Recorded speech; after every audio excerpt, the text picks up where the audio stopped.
susunan acara dalam acara penyebaran pemahaman dan penerapan pengalaman budaya positif calon guru penggerak angkatan 11 SMP Negeri 8 Batang. Untuk susunan acaranya, yang pertama adalah pembukaan, kemudian yang kedua adalah sambutan kepala sekolah, yang ketiga adalah penyampaian informasi, dan yang keempat adalah penutup. Untuk membuka acara kita yang pertama, marilah kita buka acara hari ini dengan bacaan basmalah. Bismillahirrahmanirrahim. Terima kasih. Untuk acara yang kedua yaitu sambutan kepala sekolah kepada Ibu Nining Mainati, Sarjana Pendidikan Magister Sains. Silakan. Bismillah. Assalamualaikum warahmatullahi wabarakatuh.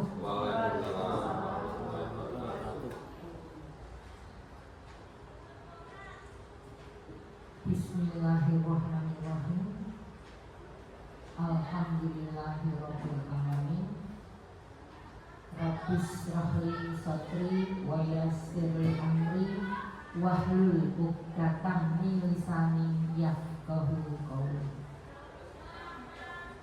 Bapak Ibu pendidik dan tenaga kependidikan yang insya Allah dirahmati oleh Allah Subhanahu wa Ta'ala, lebih khusus para narasumber pada siang hari ini yang akan menyampaikan penyebaran pemahaman dan penerapan pengalaman budaya positif dari guru penggerak angkatan ke-11 SMP Negeri 8 Batang. Marilah tak henti-hentinya kita bersyukur pada Allah Subhanahu wa Ta'ala yang telah memberikan nikmat dan kesempatan pada kita untuk bisa selalu beramal soleh dalam suasana apapun, dalam kondisi apapun.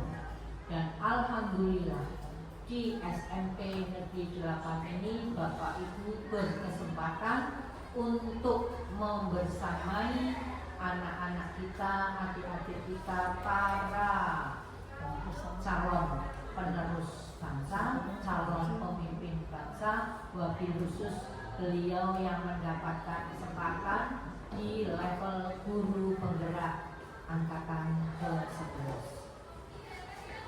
Pada kesempatan siang hari ini mereka berkesempatan untuk mendharmabaktikan ilmunya yang diperoleh dalam pendidikan dan latihan calon guru penggerak agar bisa menularkan, mendiseminasikan kegiatan yang berupa budaya positif pada kita, teman sejawatnya di SMP Negeri 8 dan nanti kelak muaranya pada anak-anak, pada peserta didik di sekolah kita SMP Negeri 8 tercinta ini. Oleh karena itu saya menyampaikan rasa syukur dan penghargaan yang setulus-tulusnya kepada semua Bapak Ibu, lebih-lebih pada Ibu Mila Tahamka dan Ibu Tuti Hastu yang pada kesempatan ini sedang mengupgrade diri untuk bisa menjadi lebih baik. Mudah-mudahan amal soleh beliau berdua ini mendapatkan balasan yang berlipat ganda berupa keberkahan, berupa pahala, berupa rezeki dan berupa nikmat rahmat apapun. Juga Bapak Ibu selaku teman-temannya, selaku kakak-kakaknya yang membersamai adik-adiknya ini untuk sama-sama berjuang di bidang pendidikan. Saya pikir pengantar saya cukup. Selamat berjuang anakku, adikku. Selamat berjuang dan selamat membersamai teman-teman semua. Terima kasih. Kurang lebihnya mohon maaf. Wabillahi taufiq wal hidayah. Assalamualaikum warahmatullahi wabarakatuh.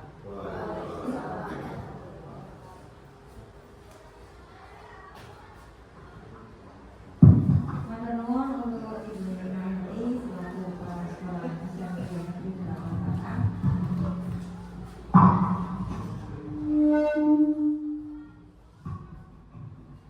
Untuk acara yang selanjutnya yaitu penyampaian informasi. Untuk termin yang pertama akan disampaikan oleh Ibu Milata Hanifah.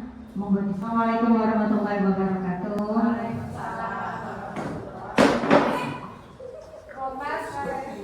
Oke, selamat siang Ibu Kepala Sekolah SMP Negeri 8 dan Bapak Ibu guru pendidik dan tenaga kependidikan semua.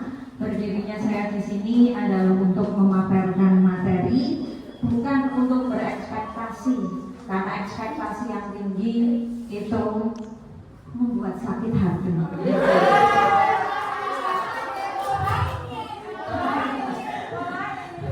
Oke, hari ini saya akan memaparkan tentang penyebaran pemahaman dan penerapan pengalaman budaya positif. Ini disusun oleh saya, Titi Hasuti, CGP, calon guru penggerak angkatan 11 dari Kabupaten Batang, dari SMP Negeri 8 Batang. Oke, lanjutkan Bu.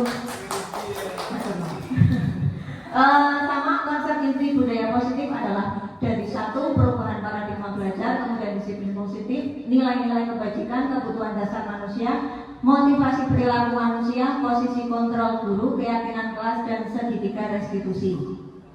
Ini tidak akan saya sampaikan urut, akan saya sampaikan secara acak, tapi nanti akan membentuk satu kesatuan, yaitu di disiplin positif. Nah, disiplin, kira-kira kalau mengetahui kata disiplin itu kira-kira yang ada di benak Bapak Ibu semua itu intinya tentang apa? Tertib, betul. Kemudian ada peraturan, betul, ada tata tertib.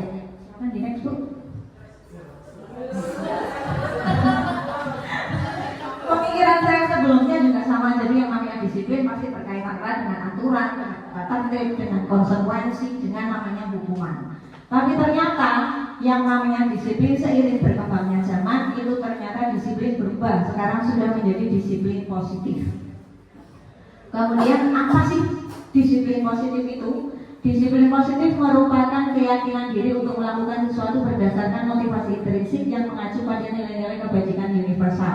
Jadi nanti disiplin positifnya itu diharapkan menjadi ada motivasi intrinsik dari setiap peserta didik, kemudian berdasarkan nilai-nilai kebajikan universal. Tujuannya adalah untuk menumbuhkan kesadaran serta memberdayakan peserta didik tanpa memberi imbalan, ancaman, atau hukuman. Biasanya namanya peraturan pasti isinya kan 3 ini. Kemudian disiplin positif ini mengacu pada disiplin diri yang memiliki tanggung jawab terhadap apa yang dilakukannya berdasarkan nilai yang diyakini untuk melakukan perbaikan atas perbuatannya.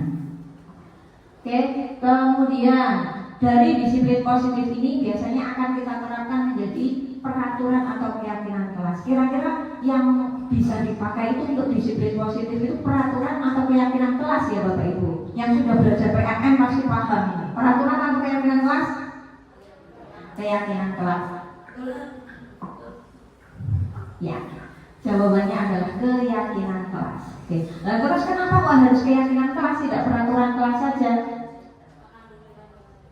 Betul Bu, kalau peraturan itu pertama yang membuat siapa? Yang membuat biasanya adalah pihak yang berkuasa. Kalau peraturan berarti dibuat dengan aturan-aturan tertentu, juga berkaitan dengan konsekuensi dan sanksi atas perbuatan yang dilakukan. Peraturan kelas ini masih dikatakan sebagai identitas gagal. Kenapa identitas gagal? Karena tidak ada kesadaran dari diri setiap peserta didik untuk melakukannya. Biasanya anak-anak cenderung menaati peraturan agar tidak kena sanksi, tidak kena hukuman, atau malah mendapatkan pujian dari orang lain, bukan karena ada motivasi intrinsik dari siswa atau peserta didik itu sendiri. Kemudian kalau keyakinan kelas ini dibuat oleh guru atau pihak yang berkuasa dengan bersama-sama dengan siswa. Jadi di sini siswa juga sumbang turun dalam keyakinan kelas. Akibatnya nanti karena keyakinan kelas ini dibuat oleh mereka sendiri, mereka akan diharapkan mampu memiliki motivasi intrinsik untuk melakukan apa yang sudah disepakati. Jadi nanti di dalam keyakinan kelas tersebut juga tidak ada yang namanya sanksi, konsekuensi, hukuman atau pujian kepada yang melakukannya. Next. Oke, selanjutnya ada di dalam keyakinan kelas itu salah satu isinya adalah nilai-nilai kebajikan didik. Ketika membuat keyakinan kelas, maka nilai-nilai kebajikan inilah yang digunakan. Kita bisa ambil dari profil pelajar Pancasila dengan 6 dimensinya, kemudian ada IB Primary Years Program, kemudian ada keterampilan hidup. Nilai-nilai kebajikan itu adalah nilai-nilai yang disepakati bersama, lepas dari suku bangsa, agama, bahasa maupun latar belakangnya. Kemudian ini adalah contoh keyakinan kelas yang bisa ditulis di dalam kelas. Jadi yang pertama, berdoa sebelum dan selesai pembelajaran hingga makan hanya pada jam istirahat. Jadi kalau bisa dilihat di contoh ini tidak ada kata tidaknya, tidak ada ekspresi negatif yang digunakan. Lebih banyak menggunakan kalimat-kalimat positif. Dengan afirmasi yang positif maka diharapkan siswa itu atau murid yang ada di dalam kelas punya motivasi intrinsik untuk memenuhi dan melaksanakan kesepakatan yang sudah disepakati di kelas. Selanjutnya yang akan saya bahas adalah pembelajaran paradigma baru. Apa itu pembelajaran paradigma baru? Pembelajaran paradigma baru adalah pembelajaran dengan didasarkan pada prinsip pembelajaran yang berdiferensiasi, sehingga setiap siswa belajar sesuai dengan kebutuhan, kemudian sesuai kebutuhannya dari tahap perkembangannya untuk mewujudkan profil pelajar Pancasila. Profil pelajar Pancasilanya kita punya ada beriman dan bertakwa kepada Tuhan Yang Maha Esa. Ini seperti lagunya Bu Puji yang dinyanyikan seperti biasa oleh Bu Puji. Pelajar Pancasila beriman dan bertakwa. Apa lagi Bu? Esa. Betul, etik. Berkebinekaan global, gotong royong mandiri, kreatif dan cerdas sekali, bagus sekali. Lanjutkan Bu Mila untuk paradigma selanjutnya.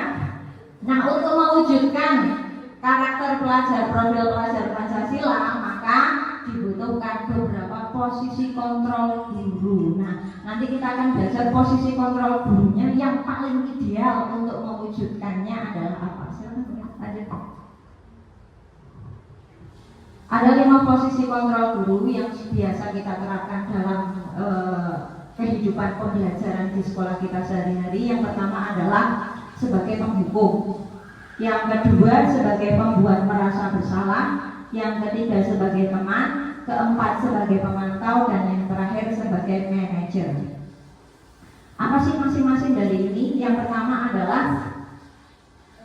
sebelum saya terangkan, coba sambil mengingat lagi ke masa lampau Bapak Ibu. Kira-kira posisi kontrol apa sih yang selama ini kita ambil atau kita perankan? Saya akan berikan beberapa contoh kasus, Bu Mila. Yang pertama, ini penghukum dulu. Kira-kira kalau penghukum, contohnya gurunya itu satu, ciri-cirinya adalah akan menghardik, kemudian menunjuk-nunjuk, menyakiti, menyindir, dan bernada tinggi. Hasilnya nanti murid akan menjadi pendendam, pemberontak, dan menyalahkan orang lain. Kemudian biasanya lama-lama nih murid akan berkata, saya tidak akan peduli. Itu guru yang penghukum, biasanya kan menghasilkan murid yang seperti ini. Lanjut, yang kedua adalah membuat merasa bersalah. Ini yang biasa saya gunakan ini. Karena power saya itu tidak sepower Bu Rohimah, nah saya biasanya mengambil posisi ini, membuat rasa bersalah. Karena saya ini gurunya lemah lembut seperti pasir ya. Tepung ya betul.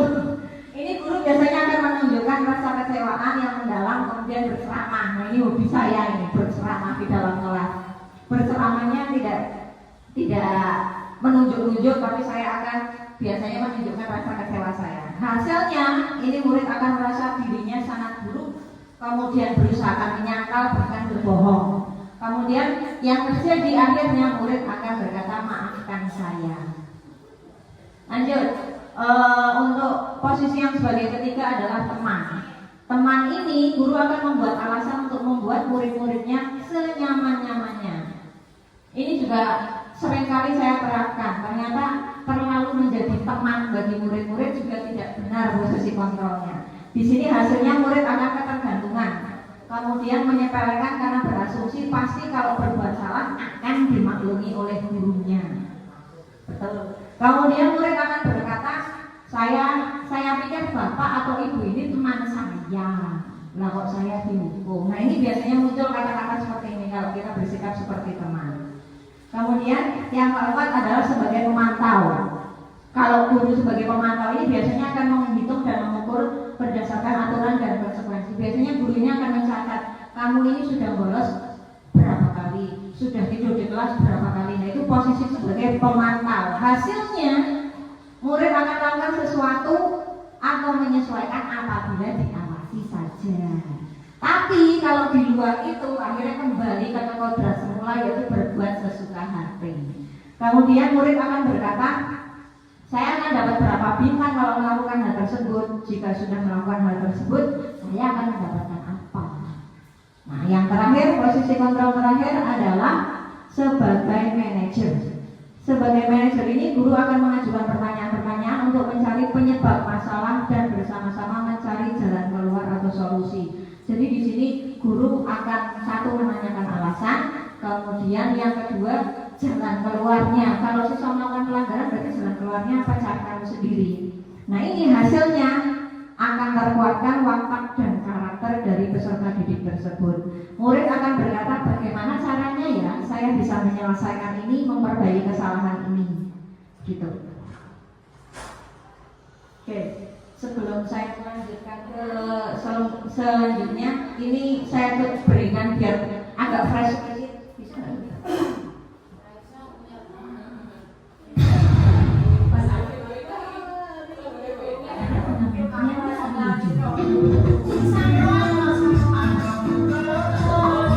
Indah sekali nih. Beda. Mungkin bisa ditiru ini nanti.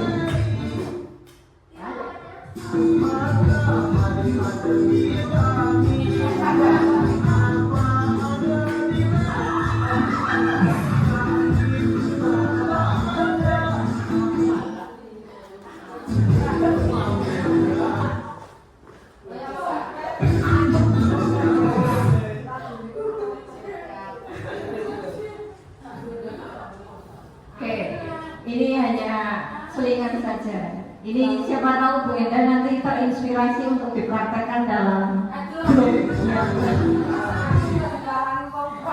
lagu baru ini Bu, dan terkenal sekali di TikTok. Oke, lanjutkan Bu Mila. Nah sekarang Bapak Ibu, saya minta bantuan. Mari kita sama-sama menilai posisi kontrol apa untuk kasus-kasus berikut ini. Yang pertama, nah ini Adi sudah datang terlambat, salah pilih sepatu, warna sepatunya. Terus gurunya berkata, ya sudah sana lari keliling lapangan 2 kali putaran. Ini posisi kontrol apa kira-kira? Hukum, cerdas, betul sekali. Lanjut. Yang kedua, ada kasus lagi, Adi lagi, ini suami saya kebetulan, Mas Adi.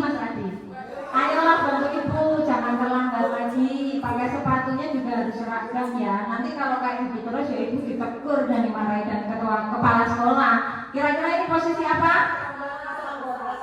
Rasa bersalah. Good job.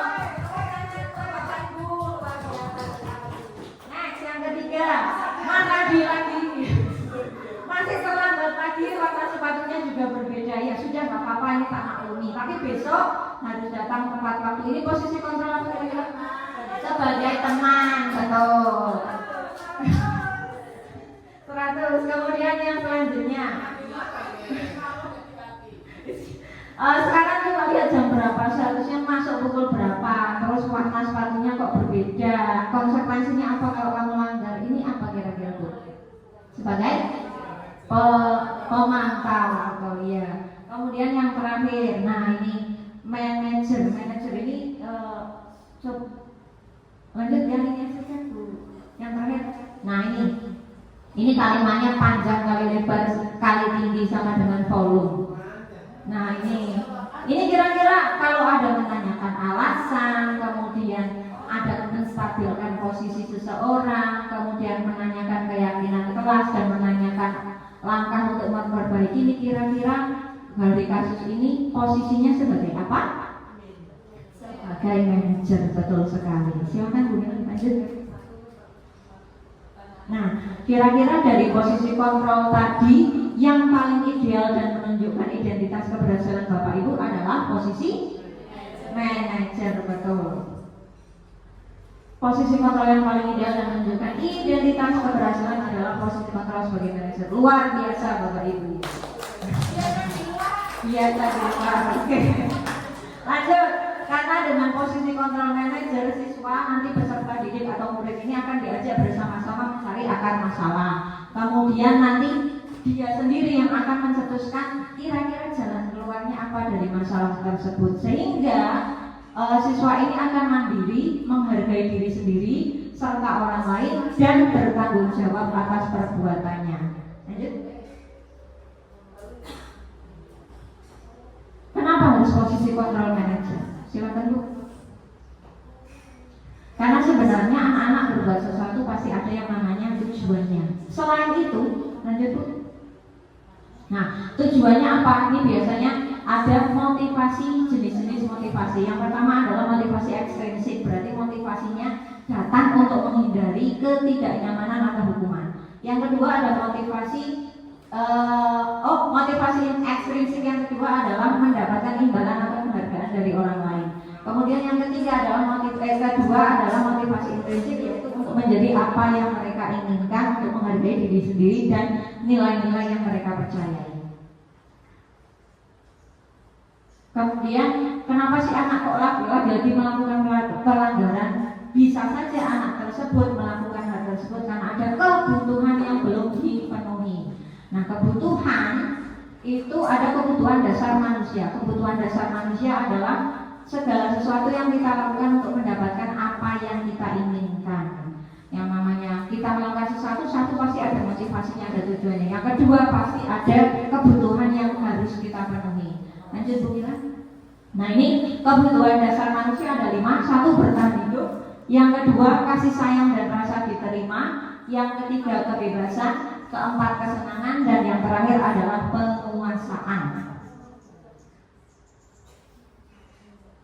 Kemudian untuk menunjang kebutuhan tersebut, kita dapat mengambil posisi sebagai manajer dan menerapkan segitiga restitusi. Lanjut. Nah, ini saya berikan yang terakhir, yaitu segitiga restitusi. Segitiga restitusi itu apa? Segitiga restitusi adalah proses dialog. Jadi setiap ada pelanggaran, kita perlu melakukan yang namanya segitiga restitusi ini. Kenapa disebut segitiga? Karena ada 3 tindakan di dalamnya. Di sini kita akan melakukan dialog antara guru, kemudian nanti muridnya digali apa penyebabnya sampai si murid ini mandiri dan bertanggung jawab atas perbuatannya. Lanjut benar. Di segitiga restitusi yang pertama adalah menstabilkan identitas. Menstabilkan identitas berarti menyadarkan bahwa membuat kesalahan itu adalah proses dari belajar.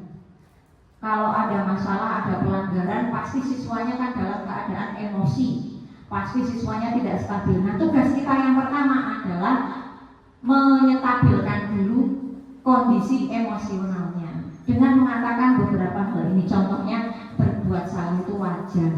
Ibu juga melakukan kesalahan yang sama. Nah, itu setelah anak-anak menjadi stabil, kemudian lakukan langkah yang kedua, yaitu validasi tindakan yang salah. Nah, ini baru kita gali ini. Setelah anaknya stabil, kalau anak sudah melakukan pelanggaran langsung didor dengan pelanggarannya, kan pasti dia akan mengelak dan sebagainya. Maka stabilkan dulu.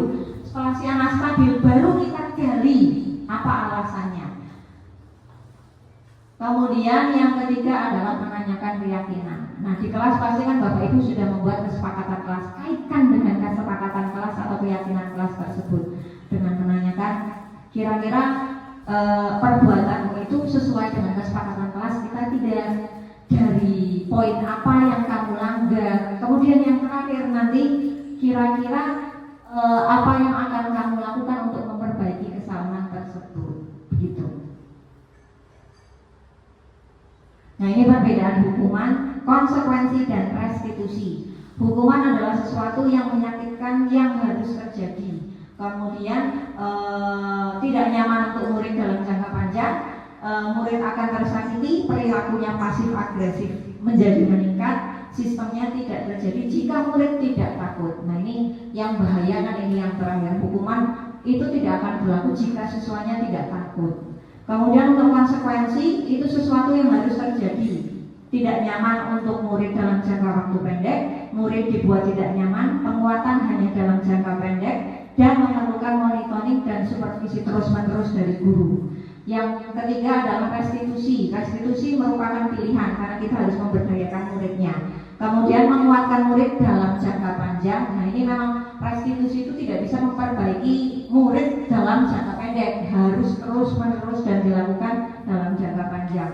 Jangka panjangnya nanti murid akan mendapatkan penguatan, masalah terpecahkan, kemudian dia bisa bertanggung jawab atas perilakunya. Dan ini menuntut siswa untuk fokus pada pemecahan masalah dalam jangka panjang. Lanjut tuh ya. Kemudian ini perbedaan antara hukuman, masih hukuman, konsekuensi, dan restitusi. Hukuman berlaku pada sebuah institusi. Peraturan biasanya mengatakan kamu harus, dan murid biasanya akan membenci yang namanya peraturan. Yang selanjutnya, konsekuensi membantu penerapan mengikuti peraturan dalam masyarakat. Apa peraturannya? Mampu tidak kamu melakukannya, murid akan menghormati peraturan. Sedangkan restitusi itu biasanya 3 pertanyaan. Yang pertama, apa yang kamu yakini? Kedua, apa yang kamu lakukan untuk memperbaiki kesalahan ini? Dan yang ketiga, nanti hasilnya adalah murid akan menghormati dirinya sendiri dan orang lain. Next. Oke, terima kasih. Demikian itu saja yang bisa saya paparkan untuk hari ini. Kemudian adakah kira-kira yang mau ditanyakan? Cukup? Cukup, oke. Sekian presentasi dari saya. Bila ada salah mohon dimaafkan, bila ada sayang mohon diungkapkan. Burung sisian, burung cendrawasih, kata-kata Bu Hani. Cukup sekian dan terima kasih. Assalamualaikum warahmatullahi wabarakatuh.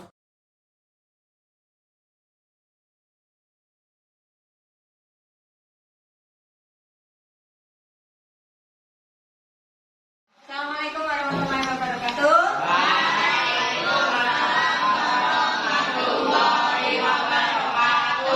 Apa kabar kalian hari ini anak-anak? Oke, siang ini Bu Tuti akan mendiskusikan tentang yang namanya keyakinan kelas. Karena Bu Tuti sekarang berada di 8C, maka ini Bu Tuti tulis menjadi keyakinan kelas 8C. Oke, kalau keyakinan kelas 8C kira-kira kata keyakinan kelas itu sama dengan peraturan kelas tidak sih? Sama. Ya, esensinya sama. Keyakinan kelas dan peraturan kelas itu sama-sama mengatur kalian biar lebih disiplin, lebih baik ke depannya. Nah, kira-kira kan ada keyakinan kelas, ada peraturan kelas, berarti kan ada bedanya kan? Kira-kira bedanya apa sih? Tidak tahu. Kalau peraturan sekolah atau peraturan kelas itu biasanya dibuat oleh sekolah. Kemudian siswa ada urun rembuknya tidak ketika membuat peraturan sekolah? Siswane mau mengajukan pertanyaan atau pendapat tidak ketika membuat peraturan sekolah?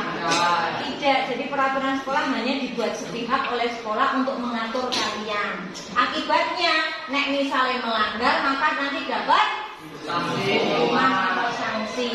Nah itu biasanya nanti disiplinnya tidak disiplin karena sadar, tapi karena ada hukuman.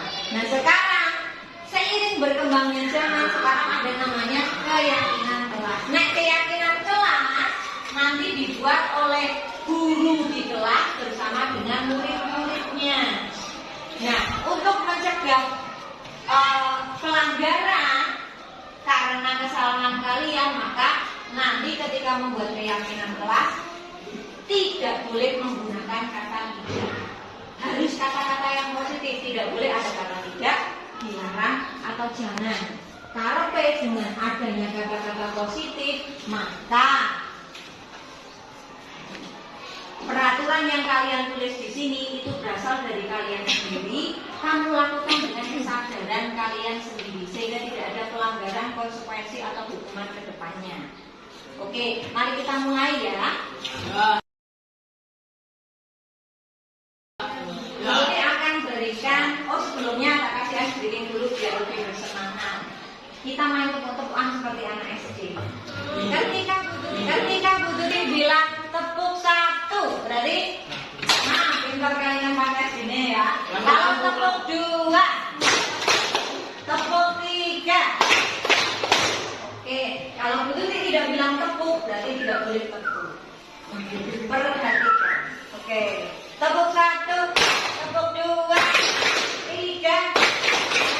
Tidak konsentrasi.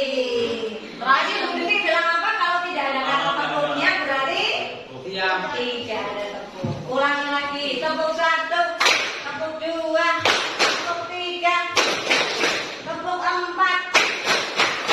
5.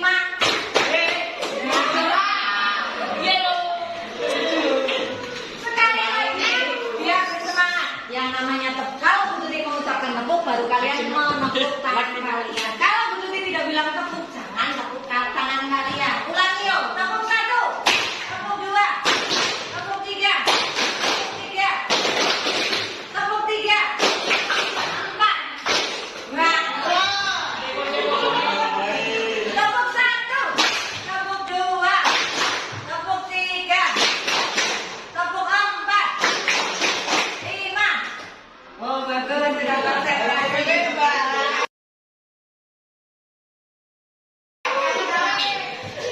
Sekarang, jadi mau kalian berurun-rembuk. Kita buat keyakinan kelas kita bersama agar Bu Tuti juga nyaman di kelas, kalian juga merasa nyaman dengan pembelajaran yang ada di kelas. Nanti yang perempuan silakan ambil kertas yang berwarna pink, kemudian yang laki-laki kertas berwarna kuning. Tuliskan satu saja per siswa keyakinan kelas apa yang ingin kalian buat untuk kelas kita agar semakin baik ke depannya. Silakan nanti dan ambil satu-satu.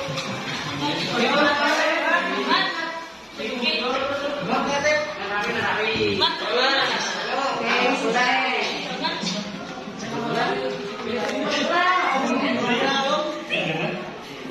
Yang perempuan pink, yang laki-laki kuning. Biar berbeda.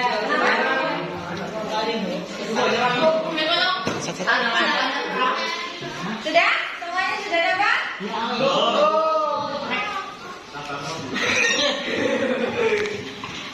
Gaya. Tulis satu. Ya, silakan tulis satu saja. Nanti kita akan buat kesepakatan kelas, tidak usah banyak-banyak. Bisa. Yang membuat kalian merasa aman. Oke, sudah.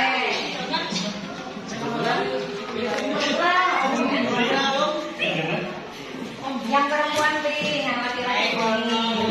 Biar berbeda.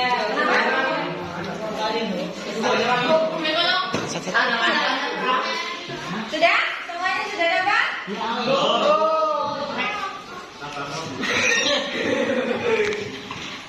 Gaya. Tulis satu. Ya, silakan tulis satu saja. Nanti kita akan buat kesepakatan kelas, tidak usah banyak-banyak. Bisa. Yang membuat kalian merasa aman, nyaman ketika belajar di kelas harusnya seperti apa? Peraturan apa atau keyakinan apa yang kalian ingin buat? Tadi contoh, pengen kelasnya bersih. Berarti tulis gimana kalimatnya contohnya?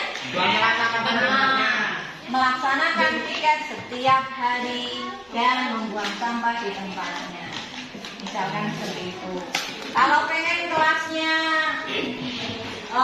nyaman ketika belajar, berarti misalkan mendengarkan. Kalau kertasnya mana? Oh, ibu lagi bu, ini kata bukti.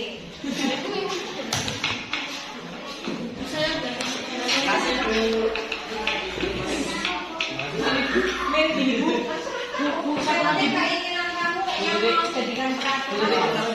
Kenapa? Mau kelas yang kira-kira membuat kelas ini semakin baik ke depannya lah. Dalam pembelajaran harusnya siswa seperti apa, kemudian yang jelas kan ada nilai-nilai kebajikan di situ. Satu saja setiap siswa, satu, tidak usah banyak-banyak. Oh, dua boleh, dua berarti pakai ini lagi. Satu lembar, satu keyakinan kelas. Satu kalimat saja satu orang minimal satu. Kalau mau menulis dua berarti silakan minta kertas lagi ke Bu Sutri. Sudah? Yang sudah silakan maju taruh di sini dulu. Nanti kita akan kelompokkan. Lemparkan di sini. Tidak usah apa namanya? Memberikan nama.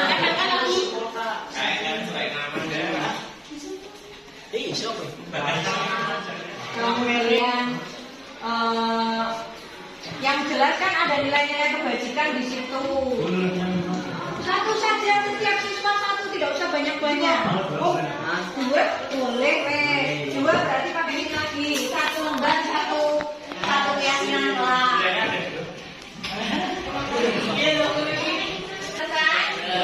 Satu kalimat saja satu orang minimal satu. Kalau mau menulis dua berarti silakan minta kertas lagi ke Bu Sutri. Sudah? Yang sudah silakan maju taruh di sini dulu. Nanti kita akan kelompokkan. Lemparkan di sini. Tidak usah apa namanya? Memberikan nama.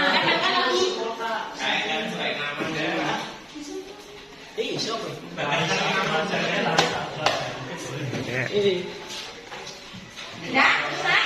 Yuk maju.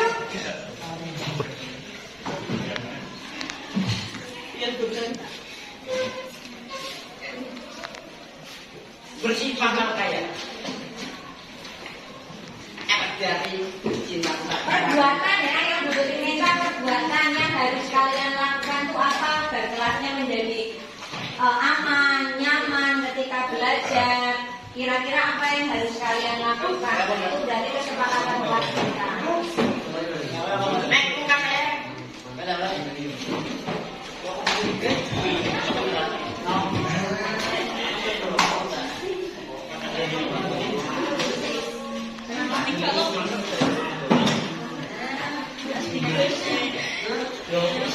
Ada yang salah?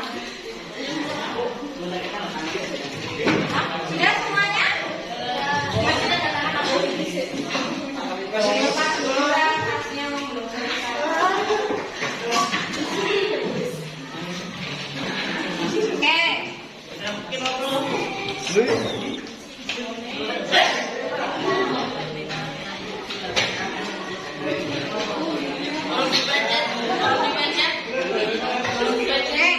Sudah kembali. Kita akan bahas satu persatu. Kita akan kelompokkan sehingga menjadi nanti ini 20. Ada 21 kertas, berarti nanti paling tidak menjadi 7 atau maksimal 10 keyakinan kelas yang akan kita sepakati. Kok tidak banyak-banyak itu seperti peraturan sekolah. Kalau terlalu banyak maka akan semakin berat kalian untuk lakukan. Maka minimal 10, maksimal 10 saja sudah cukup. Oh, pulang belum? Oke. Ini kesepakatan yang kamu buat sendiri loh. Berarti kedepannya kamu mematuhi apa yang sudah kamu tulis. Kan kamu yang membuat sendiri. Kemudian sopan kepada guru dan siswa lainnya, good. Ini berarti ada poin menghormati, memperhatikan guru. Oke, taruh di sini masih sama. Next. Mau kelas yang jadi bersih, oke, ini taruh sini. Memperhatikan guru, ini oke. Membuang sampah pada tempatnya, berarti termasuk yang sini. Melaksanakan piket, oke. Mendengarkan guru, masih mendengarkan guru. Kemudian melaksanakan piket, oke, sini. Lanjut, mendengarkan guru. Wah, ini yang berjanji mendengarkan guru luar biasa, banyak sekali. Makan dan minum di luar kelas. Oh, bagus sekali Mas Bagas, terima kasih. Ini peraturan yang berbeda. Piket, oke, piket berarti tadi masuk sini. Oke, berarti 1. Tadi masuk kelas tepat waktu. Yang pertama kita sepakati masuk kelas tepat waktu. Kemudian tadi melaksanakan piket ya. Melaksanakan piket. Kira-kira perlu ditambahi kalimat apa? Melaksanakan piket tepat waktu. Ada kelas kerja. Sesuai jadwal. Sesuai jadwal, pintar, betul. Nah, ada rembuknya dari kamu. Aduh, terus apa lagi? Tadi mendengarkan guru, oke. Mendengarkan saat guru sedang menjelaskan. Ini berarti ada mendengarkan guru saat menjelaskan berarti tidak boleh apa? Ngelak. Tidak boleh tidur. Terus dongeng dengan yang lain. Apalagi? Sibuk sendiri. Ya, oke. Tidak boleh makan di kelas. Oke, lanjut. Yang selanjutnya, sopan kepada guru dan teman. Berarti ini saling menghormati. Betul tulis seperti itu ya. Saling menghormati dengan guru dan teman. Guru sedang menjelaskan. Ini berarti ada mendengarkan guru saat menjelaskan berarti tidak boleh apa? Ngelak. Tidak boleh tidur. Terus dongeng dengan yang lain. Apalagi? Sibuk sendiri. Ya, oke. Tidak boleh makan di kelas. Oke, lanjut. Yang selanjutnya, sopan kepada guru dan teman. Berarti ini saling menghormati. Betul tulis seperti itu ya. Saling menghormati dengan guru dan teman. Berarti kalau saling menghormati, kira-kira yang tidak boleh dilakukan apa, Cak? Nah, tidak boleh bully-bulian. Nah, tidak boleh nyek-nyekan jenenge bapak. Kemudian makan dan minum. Nah, berarti makan dan minum di luar kelas. Terus, kira-kira perlu ditambahin tidak? Bu Tuti mau ini ya. Kalau tugas, bagaimana dengan tugas? Kira-kira baiknya apa? Tadi ada yang mengusulkan mengumpulkan tugas berusaha dengan tepat waktu ya. Nanti ini mengerjakan Jangan mencium lawan dan mengerjakan tugas dan mengumpulkannya tepat waktu.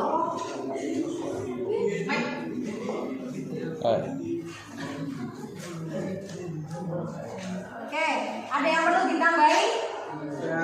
Tidak. Ada. Apa? masuk kelas rasio itu tidak ada. Kira-kira dari 6 ini sudah sepakat semua ya? Sudah sepakat semua? Tidak ada yang mau ditambahi? Oke, berarti kita sudah sepakat. Bu Risma sudah Bu Tuti minta tolong untuk menuliskan. Nanti kalau sudah selesai semuanya sepakat untuk dengan keyakinan kelas ini ya? Sudah sepakat? Siap untuk melaksanakan untuk 1 tahun ke depan?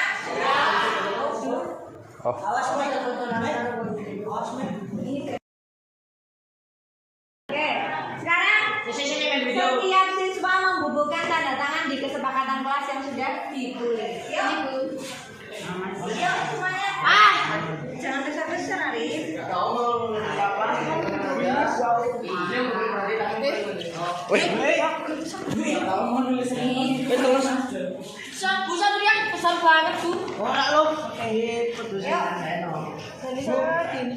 belum pernah nonton bareng guys. Yuk. Isi dulu dong. Jalan harus ke nama. Isi bentar. Isi bentar. Yuk lanjut. Asik. Sibuk. Tahu keluar. Belum pernah pakai. Awas. Awas. Kamu.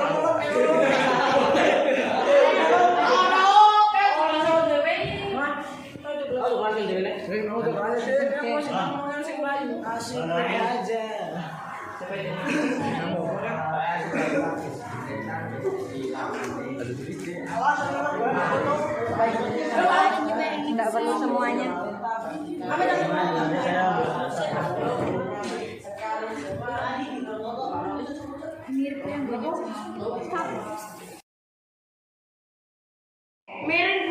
Ini adalah kesepakatan kelas yang sudah kita sepakati bersama. Harapannya nanti kelas kita akan menjadi semakin lebih baik ke depannya. Sepakat ya Naya ya? Ya. Thank you very much. Terima kasih untuk hari ini atas kerjasamanya kalian untuk hari ini. Assalamualaikum warahmatullahi wabarakatuh. Waalaikumsalam.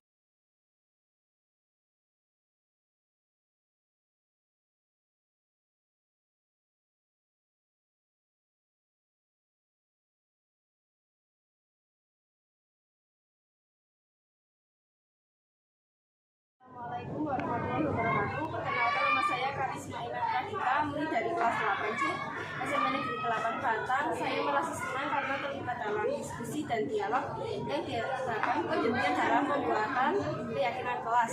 Dengan berdiskusi membuat keyakinan kelas ini, saya merasa sadar dan akan melakukan keyakinan kelas yang telah disepakati.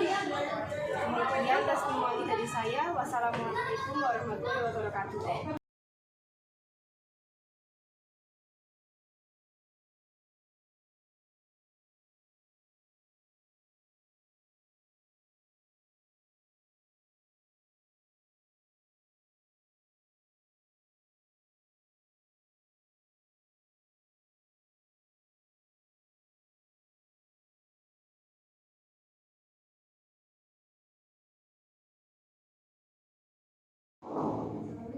Waalaikumsalam. Silakan masuk Fitri. Duduk dulu. Ini Mbak Fitri, tadi Bu Tuti dapat laporan dari guru matematika. Katanya kamu bertengkar dengan Aldi. Iya Bu, habisnya saya kesel sih. Kesal kenapa? Soalnya Aldi sering sekali mencontek pekerjaan saya, bukan hanya PR Bu, tapi juga tugas sekolah lainnya. Oh gitu. Ya wajar sih kalau kamu marah dan kesal. Bu Tuti pun kalau dalam posisi kamu tugasnya dicontaki kayak gitu ya pasti marah. Tapi lah terus kamu melakukan apa saja sama Aldi saat itu? Saya marah-marah bersama Aldi dan karena saya emosi, saya mengebrak meja Bu. Oh gitu. Nah terus kamu ngelakuin semua itu tuh alasannya apa dong? Karena ya kan saya sudah susah payah memecahkan soal matematika tadi Bu, tapi dengan seenaknya Aldi malah mencontek dan tidak mau guru saya sendiri. Oh gitu. Oh ya wajar sih kalau kamu marah ya. Semua orang pasti tidak terima kalau pekerjaannya dicontek yang sudah susah payah. Ibu juga menghargai tindakan kamu karena kamu tidak berbuat lebih buruk dari itu. Misalkan sampai membuli Aldi, sampai menyobek buku tugas Aldi, gitu kayak gitu. Tapi sekarang yuk coba kita kembali ke keyakinan kelas kita. Tindakan kamu yang marah-marah sampai mengebrak meja itu apakah sudah sesuai dengan keyakinan kelas kita? Tidak Bu. Oh iya, betul. Nah, terus menurut kamu keyakinan kelas apa yang kita langgar? Saling menghormati antar teman Bu. Nah, itu tahu betul. Sekarang kalau menurut kamu menghormati antar teman dalam keyakinan kelas kita itu penting tidak? Penting Bu. Ya, betul. Kalau menurut kamu itu penting, berarti kira-kira keyakinan kelas apa yang harus kamu lakukan kalau ada kejadian seperti ini lagi, kamu marah-marah lagi, harusnya seperti apa? Harus lebih sabar Bu. Iya, sekarang berarti kamu siap untuk memperbaiki masalah ini tidak? Siap Bu. Terus apa yang akan kamu lakukan untuk memperbaiki kesalahan ini? Saya akan minta maaf maaf sama Aldi itu karena tadi sudah marah-marah. Saya juga harus lebih sabar dan menahan amarah. Kalau ada yang mengikuti tugas saya akan melarang mereka baik-baik atau melaporkan pada guru akal. Betul. Silakan, karena ini sudah menjadi pilihanmu, butuh dihargai. Itu tepat sekali apa yang kamu pilih. Kemudian tetap semangat ya Mbak Fitri ya. Sekarang berarti silakan kembali ke kelas untuk mengikuti pelajaran yang sedang kamu lakukan hari ini. Ibu, terima kasih Bu. Oke, sama-sama.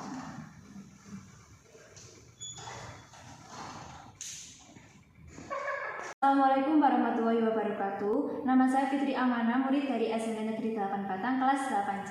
Saya senang sekali Bu Tutik sebagai wali kelas saya tidak menyalahkan ketika saya membuat salah di kelas. Bu Tutik mengajak diskusi untuk menemukan solusi dari permasalahan saya, bahwa saya harus bisa mengendalikan diri dari amarah karena perilaku teman sekelas saya. Saya harus banyak belajar bersabar dan dapat menghormati teman. Terima kasih. Wassalamualaikum warahmatullahi wabarakatuh.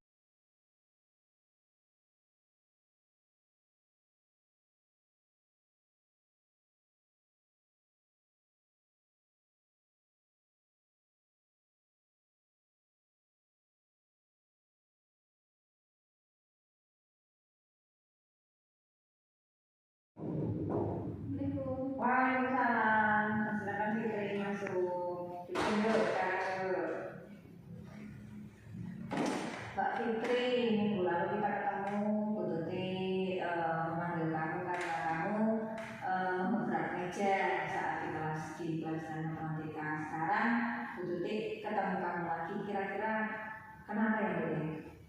Karena tadi saya membuang sampah sembarangan Bu. Iya betul. Tadi Bu Tuti melihat kamu membuang sampah tidak pada tempatnya. Itu kira-kira alasannya apa Bu? Tadi saya buru-buru masuk kelas Bu, soalnya bermaksud sudah berbunyi dan Bu Tuti sudah mau masuk kelas. Oh gitu. Ya manusiawi memang ya. Mungkin kamu tidak sengaja saat itu karena memang servernya berbunyi. Sudah berbunyi, Bu Tuti sudah mau jalan ke kelas, kamu tergesa-gesa membuang sampah sembarangan. Terus kalau kayak gitu, kira-kira perbuatan kamu itu sesuai tidak dengan keyakinan kelas kita? Tidak Bu. Ya, kalau menurutmu tidak sesuai dengan keyakinan kelas kita, di bagian mana dari keyakinan kelas kita yang kamu langgar tuh? Menjaga kebersihan kelas dan lingkungannya Bu. Ya betul. Kalau menurut kamu menjaga kebersihan kelas dan lingkungan itu penting tidak? Penting Bu. Pentingnya di bagian mana Bu? Karena kalau kelasnya dan lingkungannya bersih, maka murid akan lebih enak dan nyaman belajar. Betul. Nah berarti kamu sudah sadar arti pentingnya kebersihan di lingkungan kelas dan lingkungan. Kemudian sekarang Bu Tuti mau tahu kira-kira apa yang mau kamu lakukan untuk memperbaiki kesalahan ini? Saya akan mengumpulkan sampah saya dan membuangnya di tempat sampah Bu. Iya bagus. Bu Tuti sangat menghargai apa yang sudah kamu putuskan. Berarti sekarang kamu harus lebih mencintai lingkungan, mau tergesa-gesa mau tidak tetap usahakan untuk membuang sampah sembarangan. Tidak sembarangan. Kemudian kamu bersedia? Bersedia Bu. Oke, sekarang berarti Bu Tuti minta untuk kamu pungut sampahmu, kemudian buang di tempat sampah. Gitu ya? Terima kasih Mbak Fitri. Assalamualaikum warahmatullahi wabarakatuh. Nama saya Fitri Amana, murid SMP Negeri 8 Batang, kelas 8C. Saya berterima kasih pada Bu Tuti karena telah memberikan kesempatan untuk mempraktikkan segitiga restitusi. Ketika saya melakukan kesalahan, Bu Tuti tidak langsung menghukum saya dan mempersilahkan saya untuk memperbaiki kesalahan saya sendiri dengan mencari solusi dari permasalahan ini, sehingga membuat saya lebih bertanggung jawab dan lebih disiplin. Terima kasih. Wassalamualaikum warahmatullahi wabarakatuh.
Adakah kira-kira yang mau ditanyakan? Cukup? Cukup, oke. Sekian presentasi dari saya. Bila ada salah mohon dimaafkan, bila ada sayang mohon diungkapkan.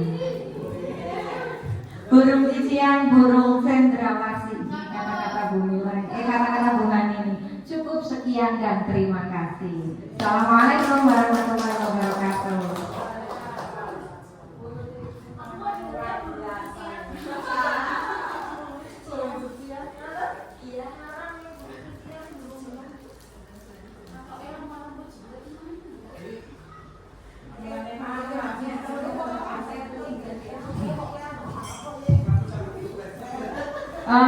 Acara yang terakhir adalah penutup. Marilah kita tutup acara diseminasi hari ini dengan bacaan hamdalah.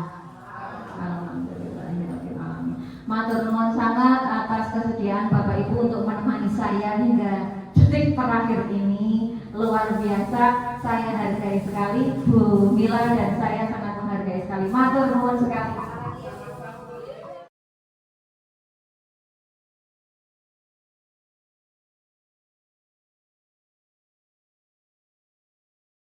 Assalamualaikum warahmatullahi wabarakatuh. Perkenalkan, nama saya Arifah Hananti, guru BK SMP Negeri 8 Batang. Saya merupakan teman sejawat dari Bu Tuti Hastuti, JKP Angkatan 10 Kabupaten Batang.